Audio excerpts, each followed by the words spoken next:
Hello everyone! So another day, another luto na naman, no? So ihanda ang ating giniling, maglagay ng cooking wine, haluin natin. And then maglagay tayo ng kamuti starch or kamuti flour. Tatansya nyo lang kung gaano karaming ilagay nyo. And then mix together.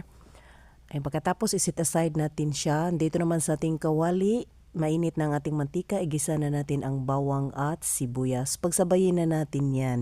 And then, pwede nang ilagay ang ating karne. Haluin na naman natin. Maglagay na tayo ng kaunting dark soy sauce. Mix together. Takpan muna hanggang sa mag-light brown ang kanyang kulay, kagaya niyan. And then, maglagay na tayo ng ating oyster sauce. Maglagay tayo ng pork bean paste. Haluin lang natin siya. At chili paste. Ayan. So, maglagay ng kaunting tubig. Takpan hanggang sa kumulo.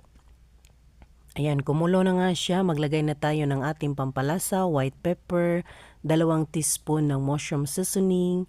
Mix together, kaunting asin. And then, maglagay tayo ng chili powder. Masarap kasi kapag maanghang. And then, ilagay na natin ang ating fresh mushroom. Then, maglagay ng kaunting suka. At maglagay ng brown sugar para pantay-pantay ang kanyang lasa at black pepper.